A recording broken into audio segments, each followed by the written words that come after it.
Kalau di sini pada TMM Talks kita akan membahas mengenai hal yang tentunya sangat relevan dalam kehidupan kita. Nah, di sini pernah nggak sih kalian bertanya-tanya kuliah itu sebenarnya penting atau enggak? Apalagi di dunia yang sekarang udah banyak banget teknologi, bahkan search engine pun udah berlimpah. Di situ yang buat kita jadi bisa mengakses banyak informasi, terutama informasi yang berkaitan dengan pendidikan. Nah, balik lagi ke pertanyaan itu, yuk kita kulik lebih dalam bersama dengan Bapak Budi Suyanto atau yang akrab lebih dipanggil yaitu Mas Semi. Halo. Halo Bapak. Kabar baik. Nah, sebagai menurut pandangan Bapak sendiri nih, gimana menurut Bapak apakah kuliah itu penting atau tidak, terutama dalam lingkungan sekarang yang dimana teknologi itu udah berkembang sangat pesat dan informasi sudah bisa dijangkau dengan sangat luas? Ya, sebetulnya pertanyaan ini udah banyak banget ditanyain di zaman kapan, dari mungkin 10-15 tahun yang lalu gitu ya.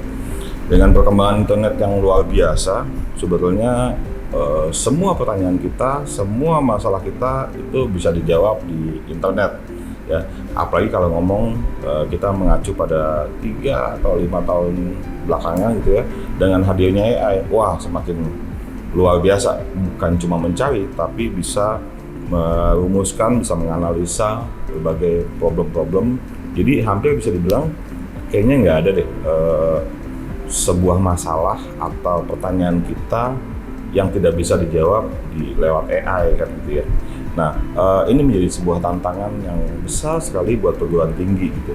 Jadi wajar kalau seandainya banyak generasi muda atau masyarakat saat ini mengatakan bahwa terus buat apa lagi kita kuliah ya, selain buat cari gelar untuk undangan nikahan katanya begitu kan ya, atau biar buat ada tertera di betul ya. Kan katanya begitu. Makanya nah kalau seandainya seperti itu, maka sebetulnya menjadi tantangan luar biasa buat perguruan tinggi hari ini untuk mereposisi tugas dan fungsinya ya.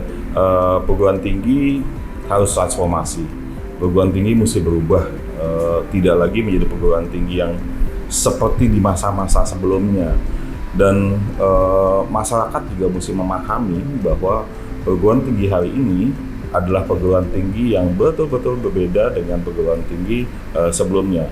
Sehingga banyak sekali tuh perguruan tinggi yang saya bilang gagal move on. Nah, jadi kita harus berubah, dosen harus berubah, mahasiswa harus berubah, masyarakat atau stakeholdernya juga mesti berubah untuk memahami tugas dan fungsi perguruan tinggi menjadi perguruan tinggi yang katakanlah betul-betul lebih progresif dan lebih adaptif dengan kondisi hari ini. Seperti itu sih. Jadi perguruan tinggi saat ini tuh memang dituntut untuk bisa terus relevan dengan perkembangan zaman yang memang itu sangat cepat ya Pak? Betul, Speednya. betul.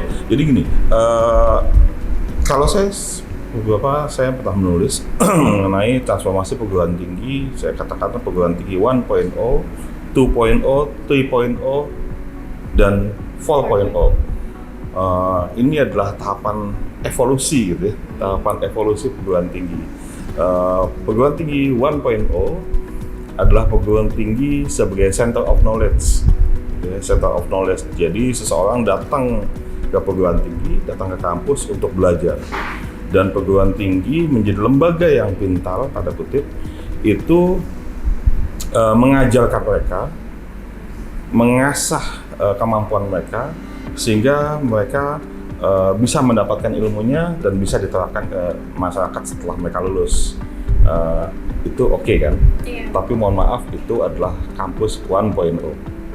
Sementara kita sudah mulai masuk ke 4.0. Nah, kemudian kampus 2.0. Nah, kampus 2.0 itu adalah kampus di mana kampus sebagai tempat riset. Ya. Mahasiswa datang dengan point of view-nya, sehingga tidak ada lagi orang yang datang dengan kondisi kosong, karena setiap orang pasti memiliki latar belakangnya masing-masing, kemampuannya masing-masing, atau membawa jawaban-jawaban dari persoalan-persoalannya mereka. Sudah datang dengan substansi gitu. Betul, ya Pak? dari Google, ya kan, dari AI, kemudian mengkonfirmasi hal tersebut. Nah, kemudian dosen bukan lagi menjadi dosen yang si paling pintar, Jadi harus mengakui bahwa setiap mahasiswa memiliki point of view-nya berbeda-beda dan kelas menjadi tempat diskusi gitu. Di mana semua gagasan itu diuji, semua gagasan diwujudkan ya. Kemudian melahirkan kekayaan keilmuan yang baru. Jadi bukan datang menimba ilmu, tapi datang mengembangkan ilmu. Nah, kan jadi berbeda sama sekali kan ya. Jadi umpamanya Bianca datang ke kelas, Pak, saya tadi melihat ini. Saya tanya Google begini. Menurut Bapak gimana? Oh, kalau menurut saya begini. Oh, nggak begitu Pak. Oh, begini. Nah, terjadilah sebuah diskusi. Jadi diskusi kolaborasi gitu. Betul. Ya Pak? Nah, ini bisa dituliskan, kemudian diwujudkan menjadi sebuah artikel ilmiah, kemudian diwujudkan menjadi sebuah karya, yang mana karya ini adalah karya kolaboratif. Sehingga terjadi sebuah kolaborasi yang sangat menarik antara mahasiswa, dosennya, dunia industri, bahkan masyarakat untuk berpartisipasi membentuk, mengembangkan, menciptakan keilmuan atau hal-hal baru yang bisa memecahkan solusi itu. Nah, itu kampus 2.0 gitu. Okay. Nah, kemudian berkembang lagi 3.0. Kampus 3.0 adalah kampus entrepreneur. Jadi kampus harus berpikir bagaimana mereka mengubah mindset bisnisnya dari bagaimana, umpamanya gini, kalau kampus di masa lalu bagaimana dia bisa sustain, dia cari mahasiswa yang banyak, kemudian UKT-nya tinggi gitu ya, banyak untuk yang membiayai operasionalnya, banyak yang mendaftar gitu kan. Jadi semata-mata bisnisnya adalah mencari mahasiswa yang banyak gitu. Nah, kampus entrepreneur adalah kampus yang memulai usaha mendapatkan pendapatan lain di luar pendapatan UKT gitu. Jadi bisa saja sebuah kampus kemudian dia memberdayakan UMKM ya. Kemudian dia juga bisa berwirausaha yang lain, menciptakan sesuatu, katakanlah dia menciptakan mesin apa gitu ya, atau temuan apa, teori apa yang bisa dimonetize oleh mereka. Sehingga pendapatannya tidak semata-mata dari mahasiswa. Nah, katakanlah kampusnya mendapatkan monetizing yang begitu banyak dari hal tersebut. Kan kampusnya jadi bisa ngasih beasiswa gitu. Nah, jadi menciptakan kampus yang biaya yang terjangkau ya untuk masyarakat itu kan keren banget kan, kebayang kalau jadi inklusif ya untuk pendidikan. Betul. Nah, saat ini kampus kalau memiliki teknologi yang luar biasa, gedung yang megah, kan kos operasionalnya besar. Betul. Sehingga harus dibebankan kepada mahasiswa. Sehingga biaya kuliahnya semakin tinggi. Sehingga hanya kalangan tertentu saja yang bisa menjangkau kampus. Bagaimana kita bisa menyelesaikan masalah pendidikan kita jika kampusnya mahal, inklusif, ya yang punya uang tetap bisa menjangkau, yang tidak punya uang tidak bisa. Kan repot kayak gitu aja kan ya. Jadi kampus 3.0 adalah kampus yang bisa memberdayakan knowledge dosennya, knowledge mahasiswanya, knowledge stakeholdernya untuk meng-create entrepreneur kampus sehingga mendapatkan income di luar hal tersebut. Elaborasinya menarik kan, dari tadinya cuma diskusi kemudian bisa menjadi bisnis bersama untuk membesarkan kampus. Ada aksi nyatanya lah ya buat bisa berdampak untuk masyarakat juga. Oke, ada kata berdampak. Kata berdampak adalah kampus 4.0. Bagaimana usaha-usaha ini bisa berdampak pada masyarakat, bisa memecahkan solusi masyarakat. Ini menjadi kampus impian. Bagaimana kampus itu menjadi tempat belajar di 4.0, bagaimana kampus bisa menjadi tempat diskusi, bagaimana kampus bisa membantu banyak orang sehingga inklusif, sehingga banyak beasiswa, dan terakhir kampus bisa berdampak luas bagi masyarakatnya, bagi alam, bagi budaya, bagi sosial masyarakat. Keren banget kan? Nah, ini nih makanya, banyak banget kampus yang masih di 1.0. Nah, kalau 1.0 kayaknya udah ketinggalan deh. Nah, ini nih akhirnya makanya bilang, ya kalau cuma belajar doang, ya ngapain mesti datang ke kampus? Tidak dirasa dibutuhkan ya. Betul, akhirnya Google aja, AI aja ngapain gitu. Nah, kalau kolaborasi kayaknya susah deh. Kita mesti ketemu, kita mesti ngobrol, Kita mesti berdiskusi, ya kan, masalah-masalahnya, point of view, setiap orang memiliki point of view yang berbeda. Nah, itu rasanya harus ada di kampus. Nah, menjawab pertanyaan kamu tadi, bahwa ya kampus harus berubah. Kalau kampus tidak berubah, hanya menjadi center of knowledge, kampus jadi museum yang sungkan orang untuk datang ke sana. Seperti itu. Jawabannya agak panjang ya, mohon maaf. Ya, nggak apa-apa Pak, santai aja. Nah, karena memang sebenarnya kalau kita melihat kampus ini, itu tuh merupakan suatu hal yang pastinya dibutuhkan. Tapi kalau secara relevansi aja sudah hilang, dan lama-lama hal yang dibutuhkan oleh para mahasiswa ataupun orang-orang yang memang ingin menempuh pendidikan, lama-lama kampus ini jadi bisa kehilangan maknanya. Betul. Nah, tapi kalau untuk dari Trisakti sendiri, menanggapi tentang kampus 4.0, apa sih visi besar dari Trisakti ini untuk bisa memang stay relevant dan selalu bisa menjadi kampus yang memang dibutuhkan, berdampak, dan bisa berkolaborasi antara dosen, mahasiswa, dan juga para stakeholder? Ya, memang mengubah mindset itu sulit. Betul. Ya. Tidak semudah membalikan tangan, tidak semudah kita bicara itu. Jadi saat ini Trisakti Multimedia masih berada di pijakan setengah 1.0, kemudian sudah beranjak ke 3.0 dan sedang menatap 4.0. Begitu. Jadi Trisakti Multimedia masih menjadi pusat knowledge, center of knowledge. Namun kita terus mengembangkan bisnis unit yang dikembangkan bersama mahasiswa, dikembangkan bersama dosen, dan dibantu oleh segenap stakeholder gitu ya. Itu yang saat ini berada di Trisakti Multimedia. Kemudian Trisakti Multimedia juga ingin berdampak, sehingga Trisakti Multimedia saat ini juga memiliki beberapa desa-desa binaan di beberapa kabupaten, sehingga bagaimana Trisakti Multimedia memiliki dampak pada persoalan-persoalan ekonomi kreatif, karena memang itu adalah scope service kami gitu ya, scope lingkup Trisakti Multimedia. Kita banyak sekali mengembangkan. Saya rasanya kalau menyebutkan satu persatu desa yang kami banyak, kemudian juga lembaga atau entitas-entitas yang kami support melalui beasiswa maupun melalui pengembangan lainnya gitu. Itulah Trisakti Multimedia. Jadi mungkin kalau kita ngomongin soal apa sih yang menjadi pembeda antara kampus lain dengan Trisakti Multimedia, lebih ke Trisakti Multimedia itu memiliki awareness ya Pak untuk bisa maju dari 1.0 menjadi 4.0. Walaupun di sisi lain juga tetap berusaha untuk menjadi kampus yang multifungsional, biar knowledge-nya tetap dapat dan juga secara berdampak pun bisa kepada masyarakat. Yes. Melalui tadi ada desa-desa binaan, bahkan penyediaan beasiswa juga ya Pak? Ya, jadi Trisakti Multimedia kalau menyebut secara singkat gitu ya, kita memiliki keyword 3 gitu ya. Pertama, kampus kreatif ya. Kedua, kampus yang teknologi gitu. Dan yang ketiga, kampus seni budaya gitu.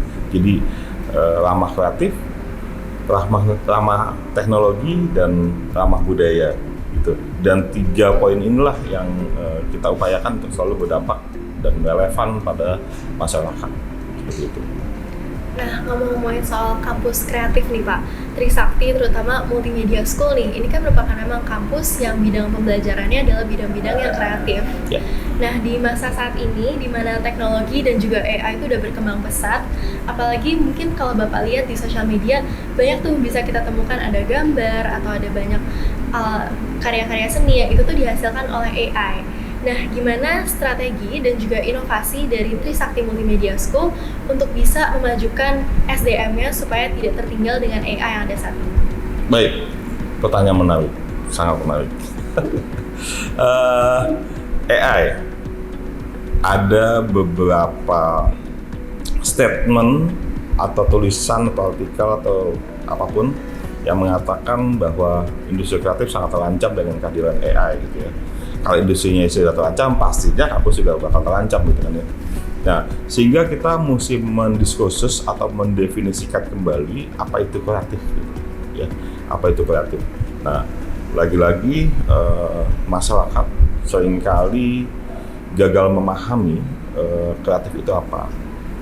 Kreatif seringkali didefinisikan sebagai penguasaan software atau penguasaan tools, ya. Kalau kita jago ngedit, bilangnya wah kreatif banget nih, gitu kan ya. atau jago bikin gambar, wah kreatif banget tuh gitu. Sebetulnya itu adalah tools atau output dari kreativitas itu sendiri. Kreatif sebenarnya adalah cara berpikir. Ya.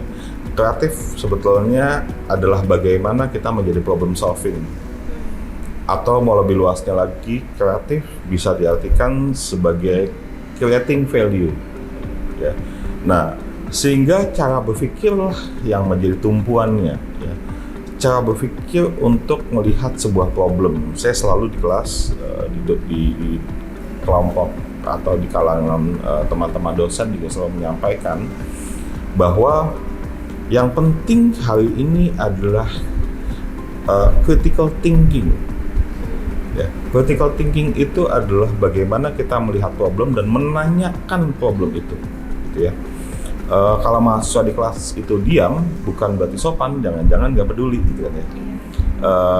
Apapun bisa kita tanyakan di AI, apapun bisa kita tanyakan di Google. Pertanyaan dasarnya adalah kamu mau nanya apa, gitu ya. Nah, pertanyaannya mau nanya apa, itulah critical thinking.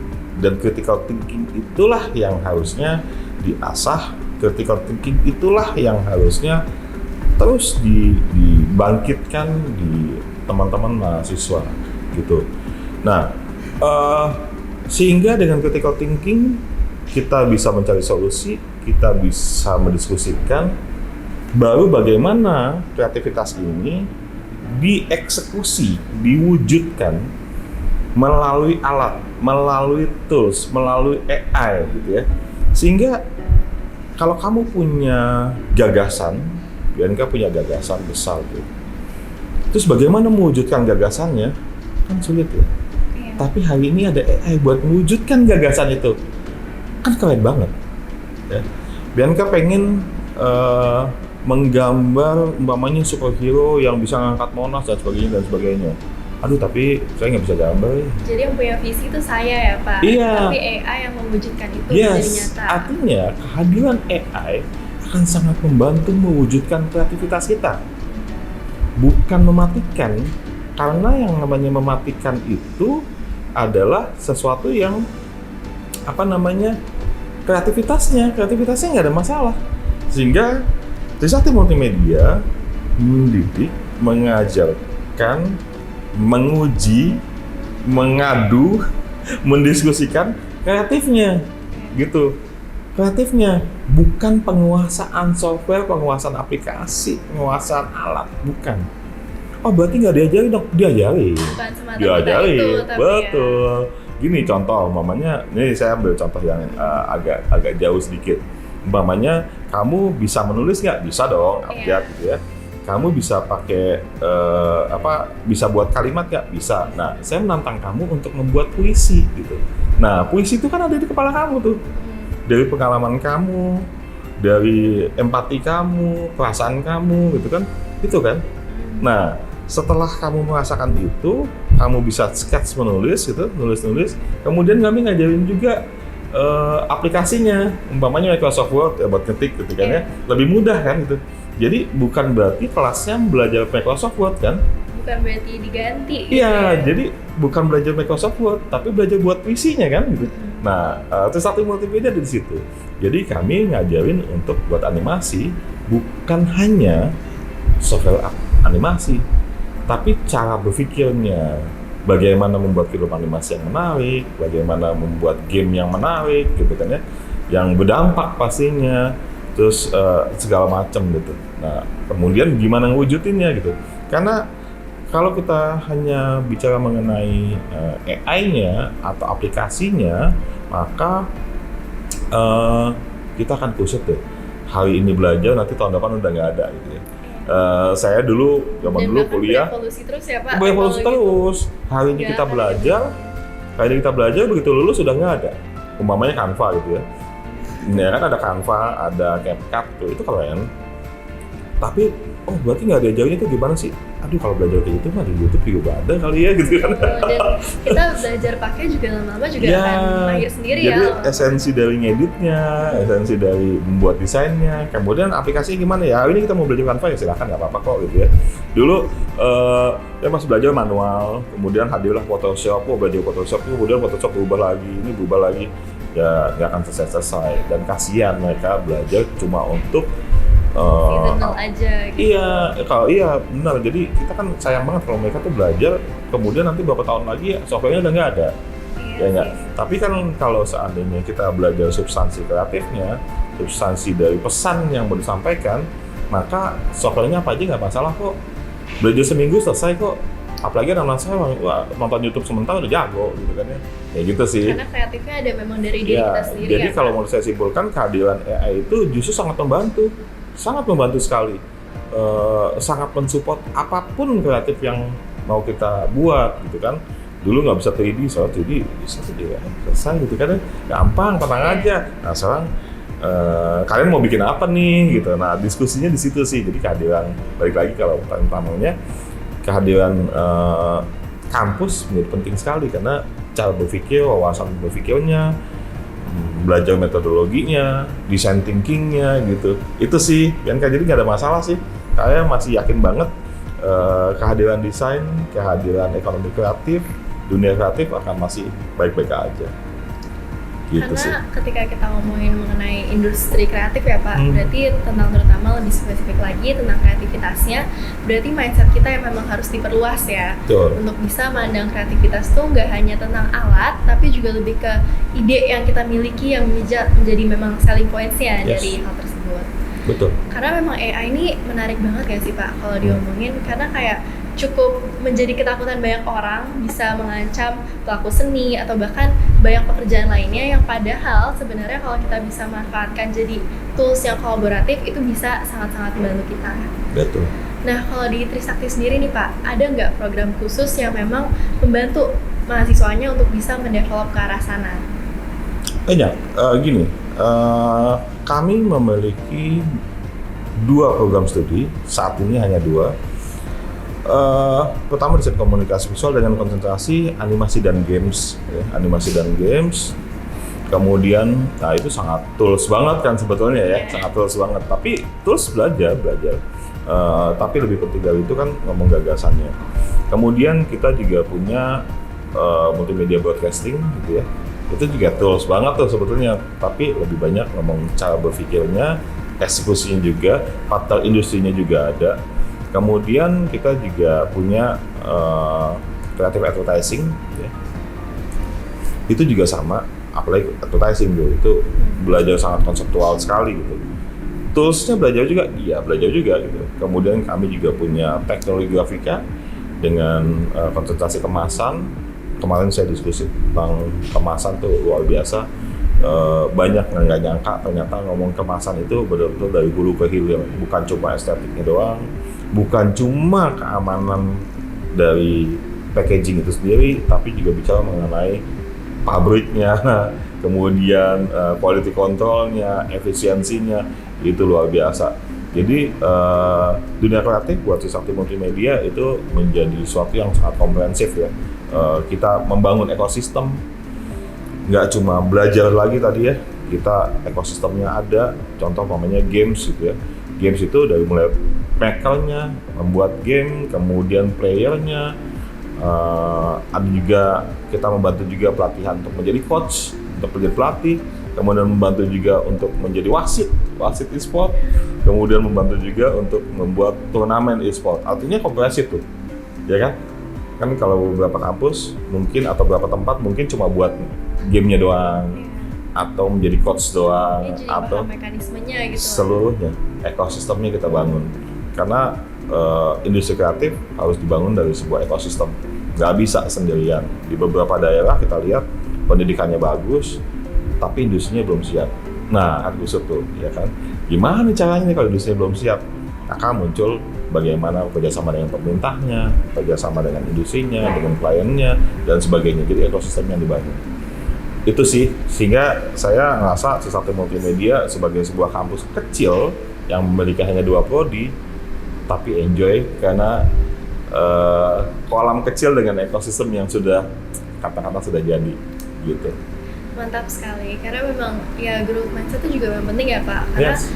kita harus tetap relevan dengan perkembangan zaman, dan di sisi lain juga kita harus bisa untuk mengelaborasi dan juga menemukan bagaimana mekanisme dari para ekosistem ini. Yes. Karena kalau misalkan kita hanya menguasai di satu skill saja tanpa bisa mengelaborasi juga dengan seperti teknologi dan lainnya, lama-lama apa yang menjadi potensi kemampuan kita malah jadi tidak terpakai ya Pak. Betul, karena tidak ada support sistemnya kan gitu ya. Betul. Kayak kamu mamanya menonjol sendiri, yang lain nggak support kamu, kan kamu juga susah ya. Sehingga kita gimana caranya satu nih disupport sama banyak hal gitu ya kan, jadi sehingga ekosistemnya berjalan dan jadi asik gitu.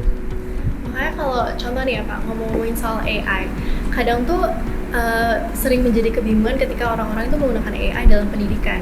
Padahal sebenarnya kalau kita pikir kembali, yang penting adalah bagaimana orang itu bisa nge-prompt AI-nya. Karena pada dasarnya AI itu memang merupakan tools yang sangat bagus.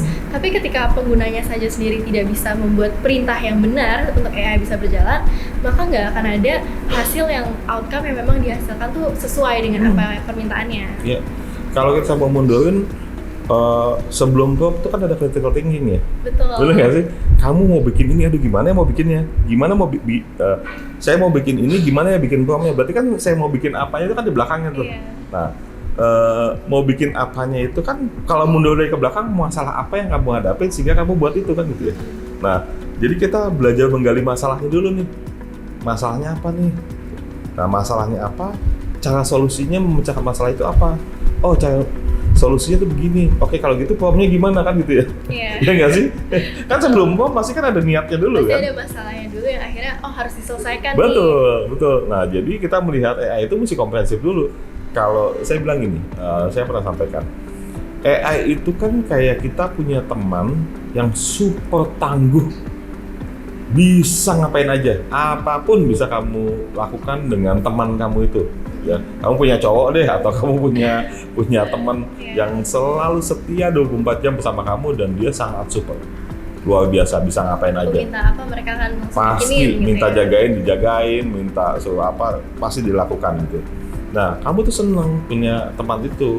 Terus yang kamu perintahin, kamu loncat dong. Dung, dia loncat. Ih, keren. Coba loncat 2 meter dong. Ih, bisa. Seneng. Loncat 5 meter dong. Dung, bisa. Kalian tepuk tangan. Terus kamu kasih tau teman-teman kamu, lihat deh, dia bisa loncat sampai 10 meter. Kita semua nggak ada yang bisa. Iya, kalian tepuk tangan. Sayang banget gak sih cuma begitu doang? Tuh. Cuma suruh loncat-loncat doang gitu. Padahal Iya nggak sebenarnya sih? potensinya bisa lebih Padahal dari itu ya. bisa dilakukan apapun. Kalau kita ngomong jahat, suruh ngerampok aja dia bisa gitu ya kalau kita ngomong jahat. Tapi artinya gini, maka muncul kalau kamu punya teman yang super tangguh, apapun bisa diwujudkan, kan balik dari kamu mau ngapain bersama teman kamu? Ya enggak? Apakah bagaimana saya bisa menguasai dunia gitu umpamanya? Atau saya pengen bikin ini, saya pengen bikin ini. Jadi balik lagi ke kamunya, teman kamu itu cuma mengikuti apa perintah kamu kan gitu. Dan banyak orang tuh yang hari ini menganggap AI itu ya cuma lucu-lucuan doang. Jadi badut dong, jadi badut, tepuk tangan. Jadi ini dong, tepuk tangan. Enggak itu. Jadi buat bercandaan Sayang, aja, cuma malah jadi di bercandaan. sosial Gue dong bisa jadi presiden, lihat yang mukanya diganti, keren. Cuma gitu doang, sayang banget gitu. Maka kita menghadapi AI itu balik lagi ke kitanya sih. Kita mesti bisa mendewasakan diri, bisa mengendalikan dia, dan bisa memanfaatkan dia untuk hal-hal yang baik dan berdampak. Seperti itu sih. Ya tadi akan ngomong akademik ya. Dulu kan kalau bikin skripsi gitu ya, aduh ya Allah, saya tuh berkali-kali tuh waktu itu ke perpustakaan Gramedia Kompas untuk dapetin satu topik. Jurnal ya. Waduh, susah banget. Saya tuh keliling-keliling perpustakaan tuh, beberapa perpustakaan gitu, keliling nggak dapet gitu kan ya. Mesti keliling, lihat fisiknya, difotoin. Alhamdulillah waktu itu masih udah ada foto tuh, handphone gitu. Nah, kebayang nggak sih? Sekarang cuma duduk di meja, kamu tinggal Ada browsing. gadgetnya yang penting. Iya, kamu bisa berlangganan atau tidak berlangganan, cari jurnal, cepet banget. Nah, masalahnya kan mencari jurnal seperti apa, yang relate seperti apa, kemudian gap penelitiannya kan balik lagi ke kamu, gitu. Nah, balik lagi bahwa AI itu sangat mensupport kalau kamu bisa memanfaatkannya. AI itu balik lagi dia adalah teman yang bisa mewujudkan apapun. Kalau diminta untuk berbuat jahat, dia akan bantu kamu berbuat jahat. Kalau kamu mau buat baik, dia akan bantu kamu berbuat baik. Kalau kamu mau kreatif, dia akan membantu kamu mewujudkan kreativitas kamu gitu. Dan sayangnya kan banyak yang manfaatkannya cuma untuk kejahatan aja. Semua teknologi ya pasti ada plus minus. Dan sayangnya kita fokusnya pada yang minusnya aja gitu. Nggak fokus pada yang plusnya gitu kan ya. Apapun itu.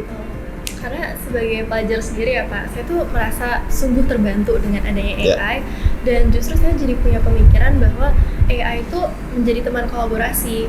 Karena pada akhirnya kan sebenarnya yang memerintahkan adalah kita ya. Jadi kayak ibarat otak utamanya itu dari kita. Sebagaimana kita bisa mendapatkan outcome yang memang berdampak dari AI ini pastinya bergantung dengan memang apa yang kita minta pada AI tersebut. Betul. Nah, jadi di Trisakti Multimedia School ini pastinya juga mengajarkan mahasiswa untuk bisa berkolaborasi dengan AI dan juga bisa memang mempergunakannya untuk hal yang positif dan terutama berdampak ya Pak, untuk bisa mensupport yang tadi 4.0. Nah, terakhir nih Pak, sebelum kita mengakhiri episode kali ini, berikanlah pesan untuk para mahasiswa dan mahasiswi Pak untuk bisa terus bertumbuh dan stay relevan dengan perkembangan zaman saat ini. Oke, baik. Rasanya kita mesti kembali pada fungsi perguruan tinggi, fungsi mahasiswa dan dosen. Jadi mahasiswa